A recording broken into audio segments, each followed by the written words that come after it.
Hello everyone, and welcome back to the Old Hunt, where we are still celebrating 10 years of Bloodborne. We are playing through version 1.00 of the Japanese release, and last time, caught up with a few comments, went through some of my thoughts based off of those. I had some more thoughts that I presented as I ran through the episode. We got a little bit further along in this place here. Yahar'gul revisited a familiar location in the form of a prison, the Hypogean Jail, now with its proper name. Another sort of mini reveal that we get just from the names, right? I haven't shown it off in the dream yet, but we lose access to the Hypogean Jail lantern, even though it's still on the list of places we can warp to. It stops working. And it gets replaced with Yahar'gul. Actually, not exactly the same place, right? The Yahar'gul Church is where we get access to. So there is a little bit of a difference there. It's not like a one-to-one replacement, but there's a transformation in our understanding, and the game locations end up reflecting that, which I think is kind of cool. Anyway, we left things off at the base of this elevator here, and I intend to take it up. But before we do that, I'm getting a little tired of this executioner cosplay thing going on. We've had it going on for a little while, got one full cosplay episode, but I'm about ready to move on. We've got a lot of things to get through, and of course, before I completely switch gear, I need to take a moment. Actually, there's a couple things I want to call out here. First of all, I want to call out, sort of in the vein of the transformations of Yahar'gul, we now have the Yahar'gul Iron Helm, which fills a similar role to this black hooded Iron Helm. And this one, right, you don't see the little piece with the rope that connects to the neck piece that goes with the set from the Kidnappers in name only. However, wait a minute, hold on. It was down rather than up, right? This is the rope that goes around the sort of shoulders, right? The Yahar'gul black set, and it is for the Hunters in name only, as I was saying. This piece goes with this set. However, we're going to read through the description here, and we'll see the, one key difference, right? Actually, maybe I can show. Yes, okay, so if you look at the very final section of the Black Hooded Iron Helm here, right, you can it's harder to see because the stuff in the middle changes so much. We're going from 3 lines of Japanese here to just a single one, but actually the first line is identical, and the final sets of lines, the final 2 lines are identical. The only part of this description that's changed from the Black Hooded Iron Helm to the Yahar'gul Iron Helm is that central section where we've gone from 3 lines down to 1. So this should be pretty quick, and it's in theme with the sort of transformation stuff that I was talking about, so I want to touch on this right now. So just very quickly, let's get over a translation of that central line there. Okay, so that, once again, classic Bloodborne writing. It's a reference back to the something, right? And it's going to be the Iron Helm, right? So the Iron Helm with the black hood removed. And then that's all the subject of the subsequent part of the sentence here. So let me look at the second half of the line. Okay. Makes one think of, right? Makes one associate it with the warriors of a previous era. So this is like sort of something out of time, or it looks like a knight's visor, right? Something that you would see in a medieval period rather than the sort of Victorian early modern period that we're dealing with in Bloodborne. And the important thing actually for the theming is the first part, which seems relatively straightforward, about the hood being removed, right? Because we have the black hooded helm, which talks about there being this like metal tool, which is strong against physical attacks. That's part of the final set of 2 lines that is the same on these 2 descriptions. And now it's laid bare, right? So thematically, when we get taken to Yahar'gul the first time, we get the version with the hood pulled low over the eyes, so you can't see what's going on with these hunters in name only. You can't see that they're wearing this helmet, this old-fashioned type of gear that you might associate with old-school knights. But now, we have the revelation of the Red Moon, and the ritual secrets have been laid bare. One of the items that we get as we go through Yahar'gul is a set with that helmet, the hood removed. And so now the helmet is plain for everyone to see. And that's just kind of a cool way that I think we can see another echo, right? I've talked about how all the transforming weapons and the transforming people, and now we have the transforming gear, right? It sort of reflects the state of the things that are happening in Yharnam, the changes that we can see. And I think that's pretty cool. So I wanted to touch on that now that we're getting a little bit of a reveal with what's going on with Yahar'gul. But the set I wanted to switch over to is the Cainhurst set. Quite literally, in Japanese, we're getting the set of Cain, right? Set I'm using to sort of sub in for a bunch of other things right here. So we have the Cain helmet. This is the Cain armor. These are the Cain gauntlets, I suppose. And then these are the Cain, I want to say leggings, but it's not like leggings as in cloth. It's like an armored set of leggings. The specific term for that is escaping me at the moment, but I'll have an actual translation up on the screen so you'll see what it should be. Right? Greaves? Maybe? I don't know. My armor terms are not very strong. Anyway, again, it's harkening back to an earlier era, right? Interesting. I did not intend to draw that parallel, but now that it's presented itself to me, that's kind of an interesting parallel there. But the thing that I was starting to say is this is all, while it is a form of metal armor, it's all of Cain.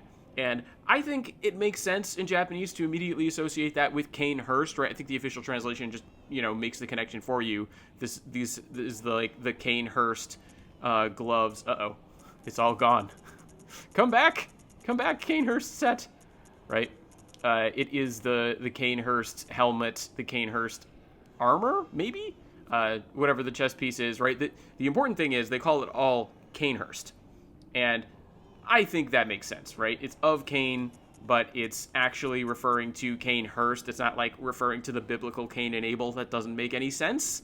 So why would it? I think it just makes sense to draw that connection when you're doing the official translation. But at the same time, it's a little bit interesting to get that shortened version, maybe hearkening back to an older name for Cainhurst, now that we have sort of the more modern one. I don't know. I don't know why they use this naming convention in the Japanese, but I think it does sort of make sense to make it the Cainhurst set in the official translation. So anyway, that's maybe a little bit longer than I need to spend on that, but that's part of the course for this playthrough. It's what happens when I just, give you my thoughts as I go. Okay, let's get into the actual description here. And before I do that, let me just, okay. These are all going to have the exact same description. I didn't think there were any weird variations here, and there are not. So now let's really get to the description. Okay, so this is all a long set of phrases here. This is a silver helmet used by the Knights of the Royal Guard who protect Annalise, Cainhurst's Queen of Blood. There you go. And once again, I've talked about the idea of the Blood Queens and literally the Queen of Blood that I've talked about in another thing related to Cainhurst. It pops up in a lot of Cainhurst-related stuff, and for the most part, the official translation just sort of glosses over it, but I think it's a little bit more interesting if I bring that forward, whatever you think of the reasoning behind that choice. So, again, you're getting my translation here, so we're going to talk about Cainhurst's Blood Queen, Annalise, and the Royal Guard who protected her, and they wore this silver armor set. In this case, it's the helmet. I mean, we can go through, right? Armor, gauntlets, and then whatever the leg piece is that I still, in real time, haven't looked up. So there you have it. And then we get into the central set of lines. This armor, which is made of silver, extremely thin as silk. Right? I think that's probably how it's supposed to go. I've basically done the first half of the first line of this central section here. And we're getting, right, it starts with Goku Usku, which is extremely thin. And then to the extent of cloth is the next little part of the phrase, Nuno no Gotoki. And then Ginsei is made of silver.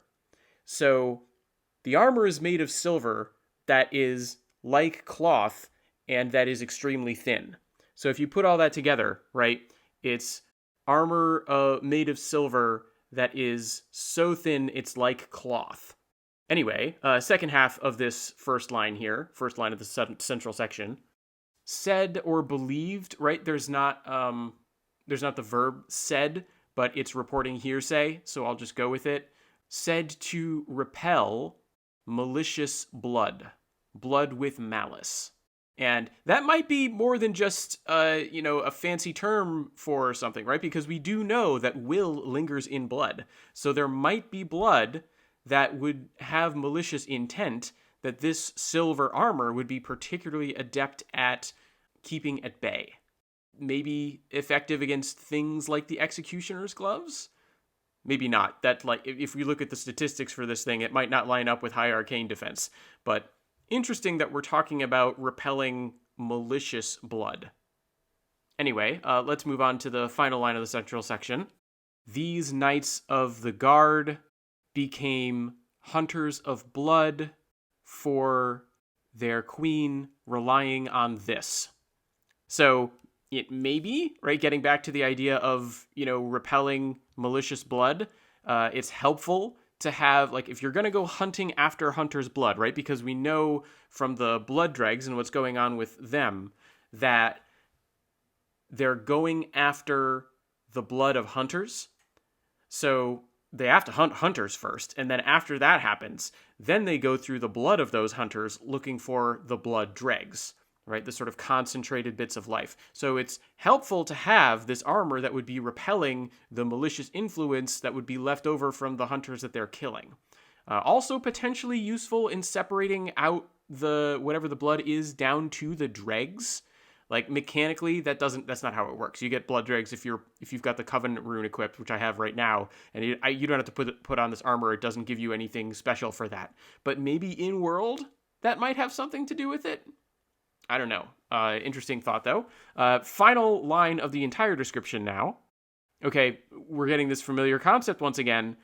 So that someday she might hold a child of blood within those arms, her hands, maybe? Literally, it's which could be hand or it could be arm. I think you want to hold it in your arms like you'd hold a baby in your arms, right? That's sort of a phrase in English. So I sort of like that idea. And once again, here's this idea of the child of blood that Annalise is going for. She wants to hold it in her arms. And it's the same thing. Remember back to that weird, very, very vague note that we found in Bergenworth about embracing a child or us children or something like that, right? The daku or idaku, depending on how you read it. Again, I like to say daku a little bit better. It's the same Japanese verb there, right? So this idea of embracing a child within her arms, sort of like maybe we get embraced in one or two of the endings of this game, maybe? I don't know. Something going on with the Blood Queens and the Children of Blood, and maybe that's got to do with the Great Ones embracing children and Knights of the Hunt? I don't know. I feel like I'm just a little bit shy of being able to make sense of this, but it feels like it's all significantly tied together in a way that I can't articulate. Which is kind of fun, but also kind of frustrating. That's Bloodborne for you. Anyway, we're going to switch over to this gear, which, wait, can't do it here. Got to go over here and find it all over again. Where is it? Oh, it's actually pretty close to the Executioner stuff that I have on now. That makes sense. Okay, if I can read. And then the leg piece. All right, here we are. And this is also, at least the headpiece, is sort of associated with the enemy that if you if you keep going after the Eileen storyline and you are going for, like, the good ending, at least the headpiece on this armor set is associated with the enemy that you get there. And so it's sort of, that's part of the reason why they call that enemy the Bloody Crow of Cainhurst, is because this gear is associated with Cainhurst. Also, it's kind of funny. This thing is supposed to be warding off malicious blood. Well, I hope it's warding off the malicious blood influence of the vile bloods themselves that have imbued this weapon with their power. I did not intend that particular bit of irony, but I'll take it. Anyway, I'm going to go all the way up this elevator just to show where it leads. Here we are. Should look a little bit familiar. Maybe not immediately, but we'll get there.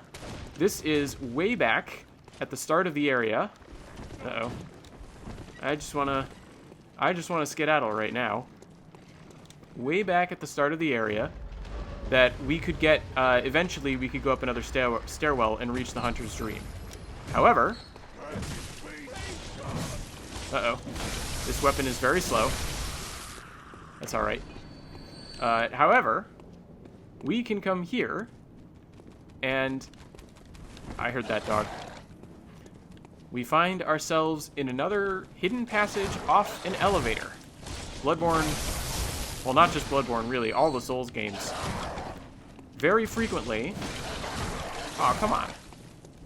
Very frequently has these hidden passages in elevators. You've always got to check. Always. And so that's sort of the main reason why I wanted to come up this elevator. Is because, ooh, we got to get this. Probably some more bloodstone chunks for me, and I definitely want them. Yes, very nice. And we have to come around here. Okay. And try and keep our presence undetected from this scourge beast thing. Oh, right. I can't get a backstab with this particular version of the weapon.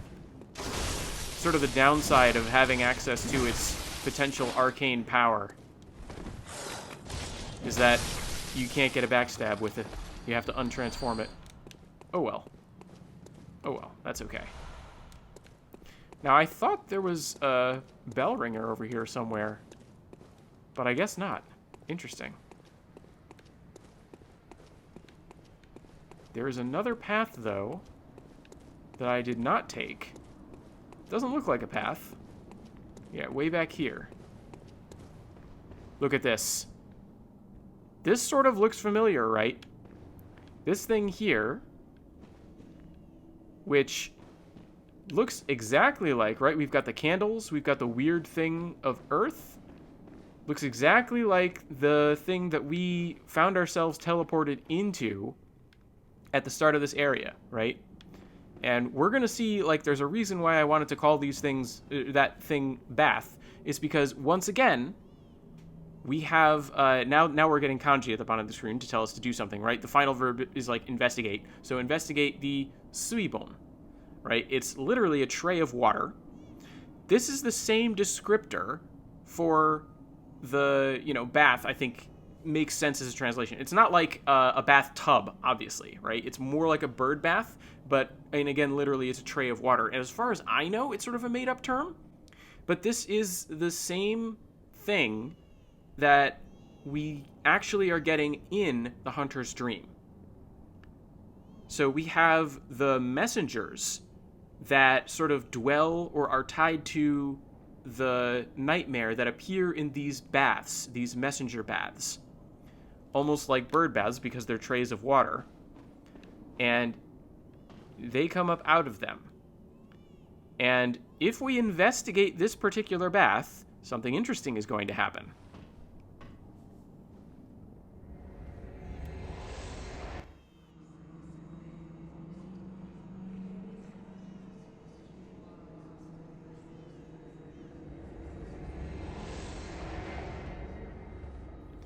We get a unique audio effect, and we reappear.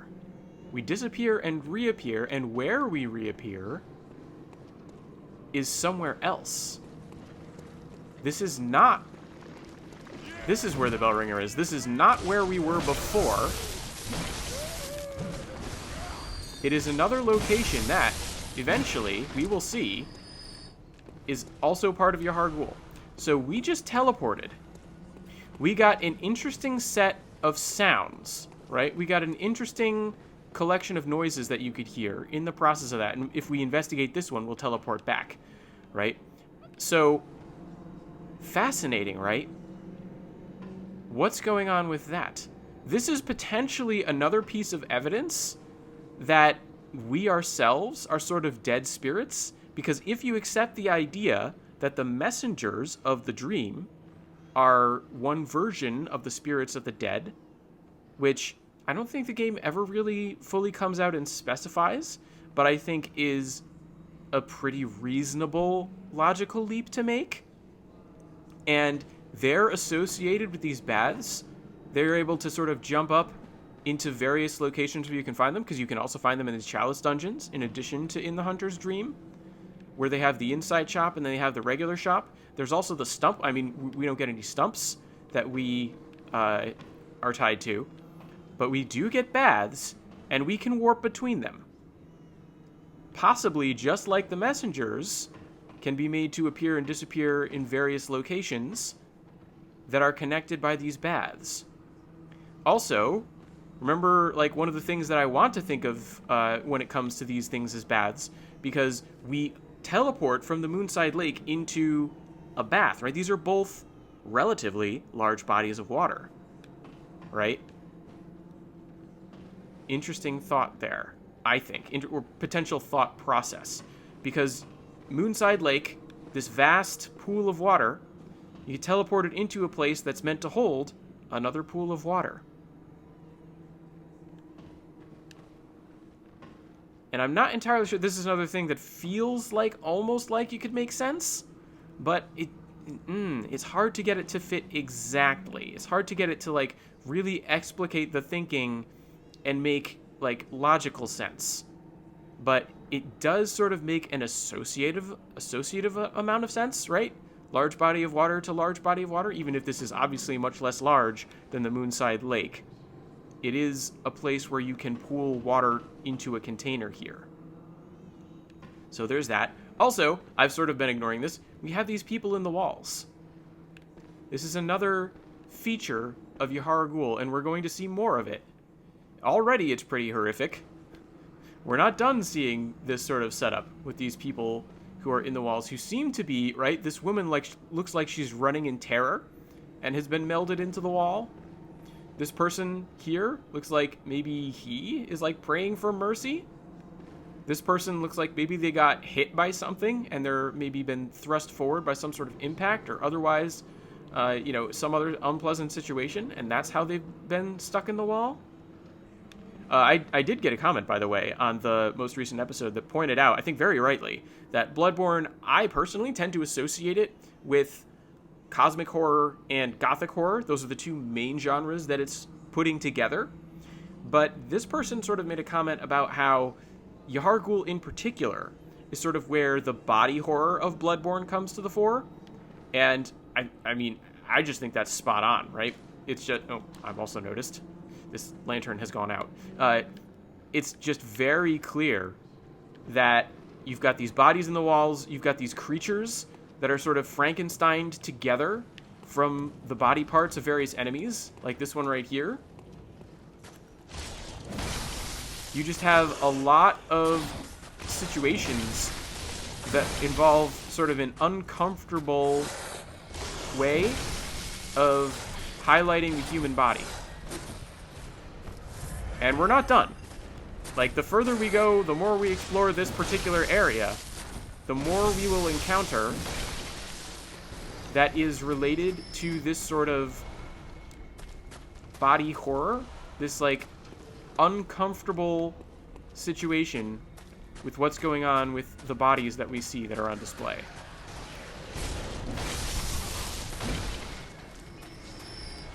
Oh, and of course the cramped caskets, which I am reminded of because they are now, like, there are certain ones here, this one should do nicely, can shoot these things that are like spears that are probably actually some form of body part, right? There's the ones that we encountered before, which are sort of melee based, which try and hit you with their, like, arms. And then there's these ones, slightly, I mean, they look exactly the same, except they attack in a different way, have a different manner of attacking. They shoot out these things at range, probably piles of bones or something. And they definitely leave, like, blood trails behind, right? So the cramped caskets, the, like, werewolf things, all these things, strong indications of, like, horrific things happening with bodies. You've got people in the walls. Right, now I wanted to come back this way. Here we are. Oh, okay. This is somewhere else. Well, I can deal with this. We'll go with it. Alright, just make sure. Come up here. I mean, obviously we have more people here. What?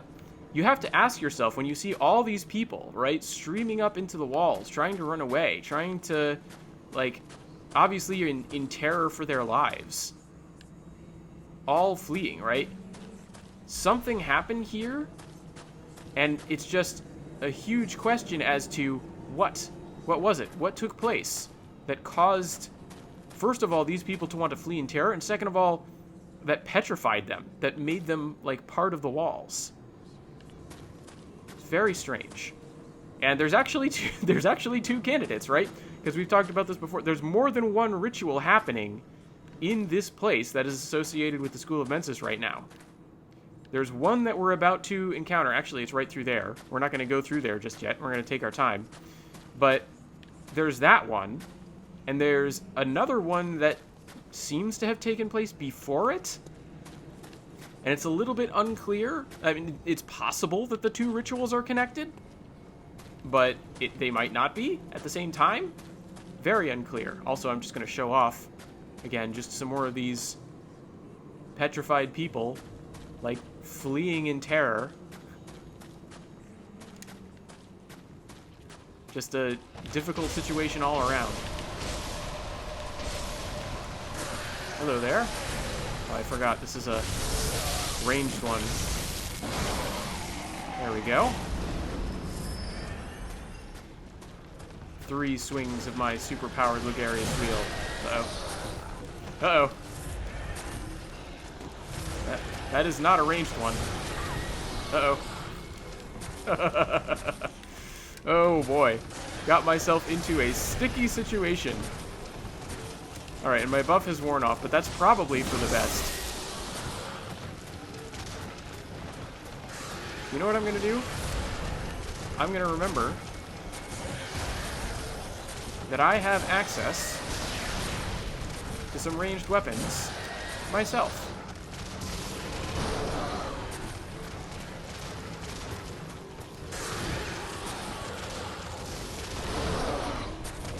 Alright, I don't want to back up too far here.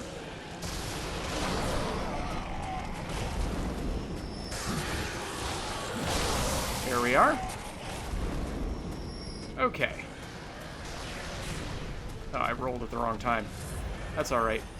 I'm not super scared of you the way I am of the more melee-based ones. So long. Also, remember what I was saying with those baths, right? We still have these figures, which are in the same sort of mud-based position. However, they're like... obviously, they hurt, right? I just took some of the flame damage. They're flaming corpses that have been skewered rather than, like, baths. Not sure what to make of that either.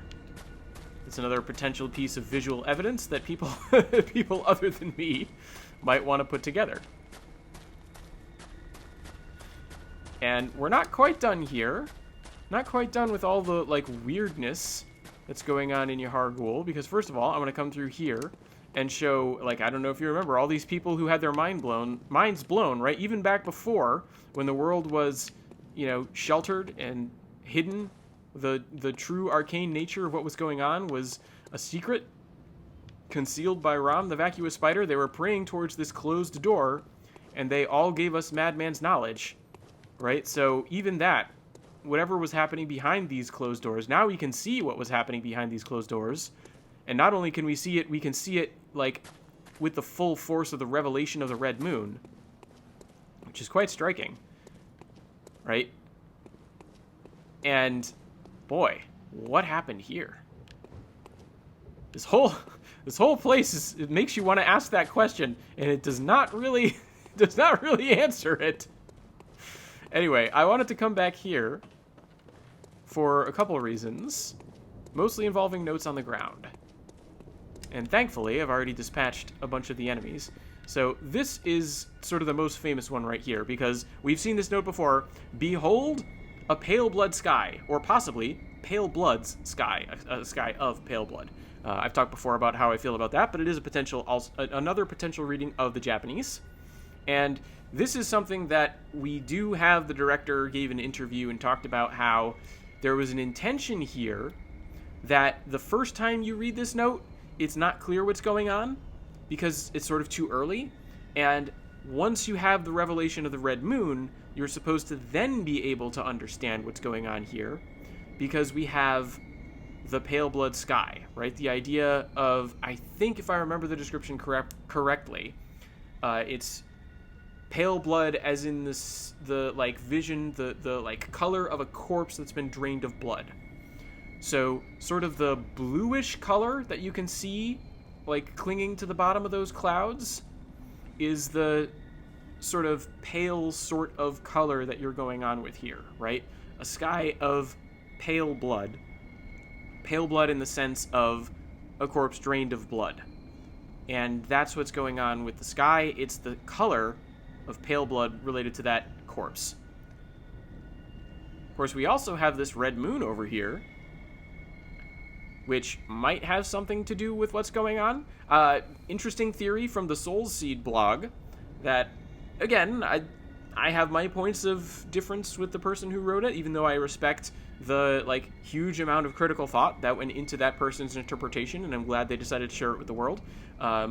Anyway, I really like the idea, even though I'm not entirely sure I follow all of the logic behind it. They bring up this idea of where might the blood have gone, right? If you're thinking of blood having been drained from the corpse as underlying these clouds in the sky, and that's what's making it a pale blood sky, perhaps all the red from that blood has drained into the moon.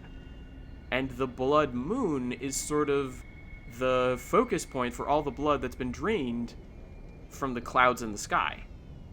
And again, it's not my reasoning, it's not my logic, so I'm not entirely sure where to go with that, but I thought that was a really cool idea, so I figured I'd bring it up and share it. Maybe if someone has a little bit more in-depth knowledge of what you might be able to do with that particular bit of theorizing, feel free to let me know. I just thought I'd share that. Also, of course, the idea of pale blood sky. There is another version of pale blood that sort of is associated with the moon, so possibly that might make sense in terms of like the blood going to the moon, right? And the moon itself being associated with pale blood, even though the pale blood color is in the clouds. I don't know. I should have, as I was having this conversation, found the appropriate quote and put it on the screen, so you'll have a little bit of an actual reference to the words that the director used, rather than just relying on my, much hazier understanding. But that's one of the things, right? And that's also one of the indications that you get that Rom truly is hiding what's going on, right? This is the sort of state that Yharnam is supposed to have been in. It's just been hidden. And, I mean, obviously that has problems too, like question marks that it can leave in your mind, because for instance we have all these caskets now that have replaced the pigs that were here. The pigs, there's like no sign of them anymore, they're just gone. But there were more cramped caskets around this area than there ever were pigs. So how do you explain that? It's a little bit difficult to really fully make sense of, but it is a cool revelation. And, okay, there's one more note in here that we have to revisit, because it's going to make a lot more sense. I said it would make sense before, and now that we've gotten our new mission to seek the baby that's associated with the nightmare, here we go one more time, right? The ritual of the nightmare, or a nightmarish ritual, or nightmarish rituals, could be any of those, rituals of nightmares, are together with a baby. Find the baby and stop its crying voice, or stop that crying voice, literally. But I think, again, it's a reference back, and it's a reference to the baby, right? So I think what we're supposed to take away from this, based a little bit off of advanced knowledge of what's going to come, right? There's a baby in a nightmare that is part of that is associated with a ritual that is happening right now, and we need to find it and stop its crying voice. Stop it from crying.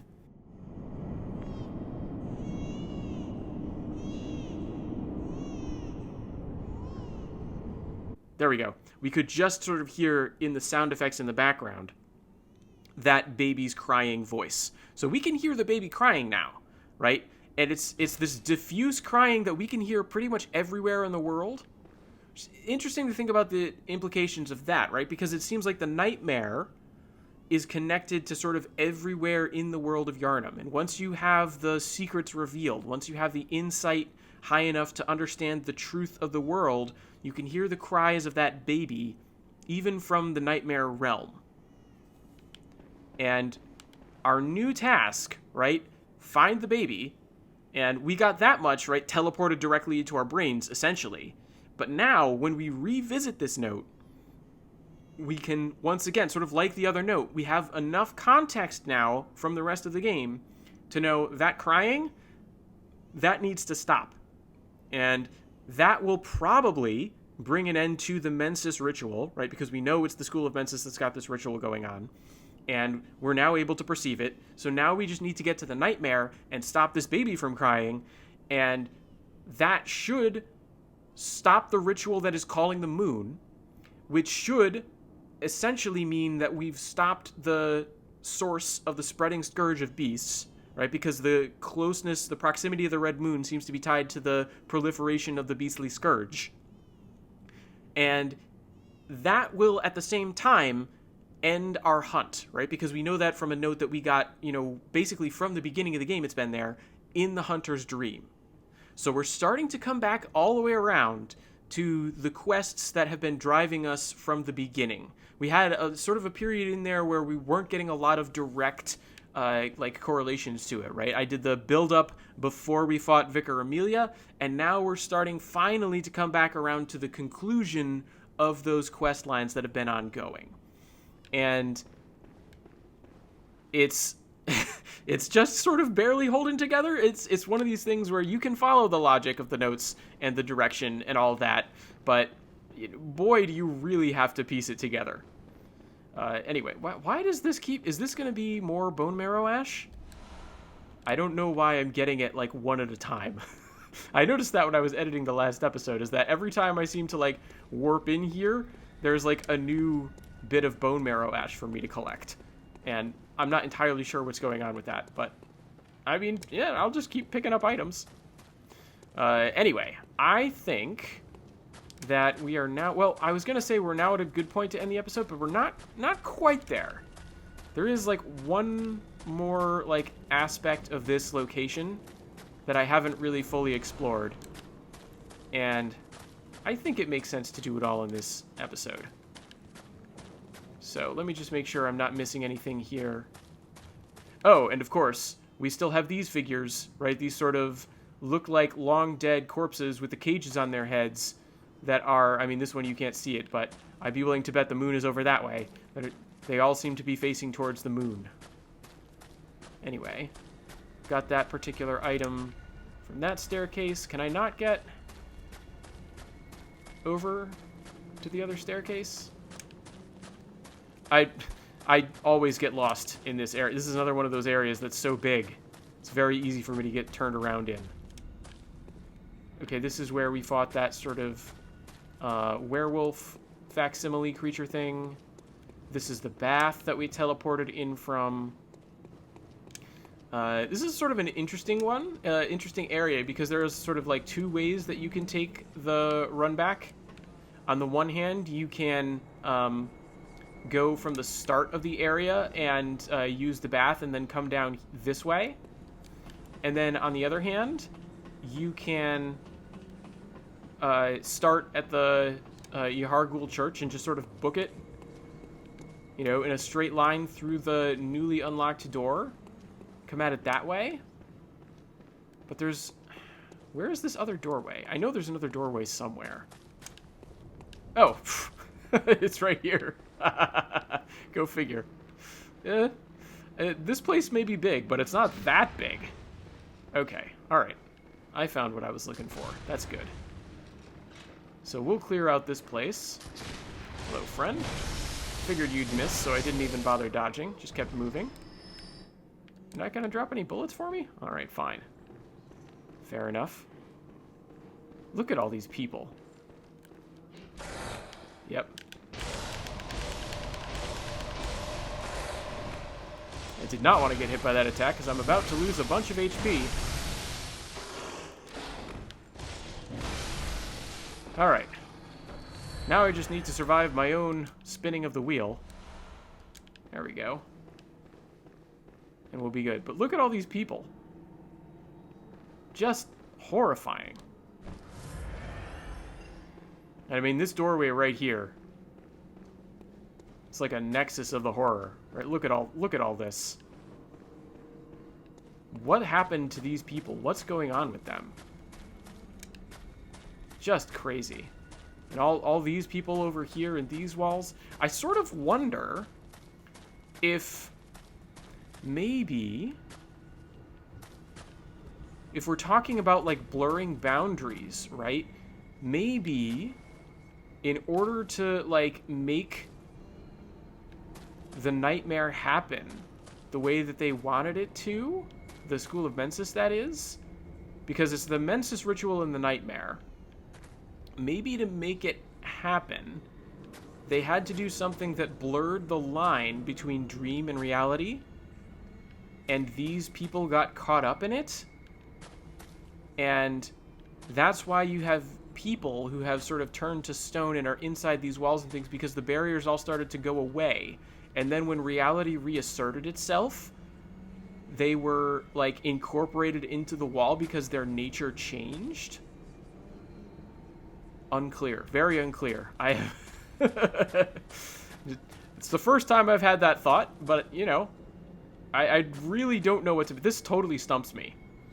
So, you know, there's as good of a guess as you're going to get from me as to what's going on. Another possibility, of course, I already raised this possibility in when it comes to some of the enemies that we ran into.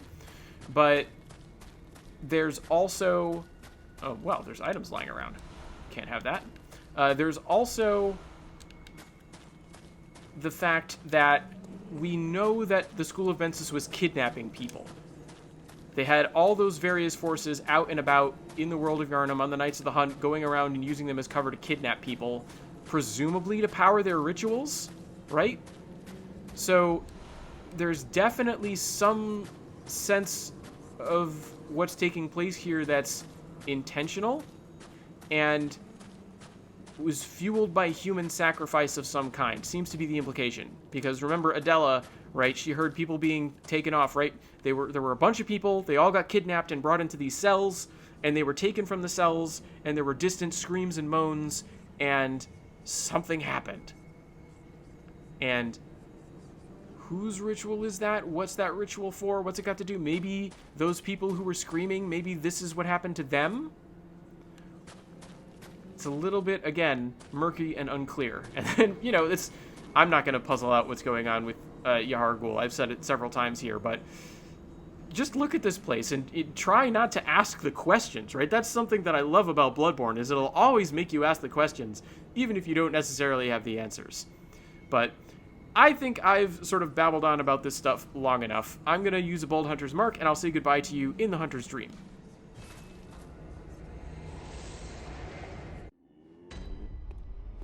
All right, got an excuse to sort of replenish my resources in here, but I'll continue to like rotate these things in my mind. We're gonna have one more episode with Yahar'gul, and maybe I'll try and tie some things together.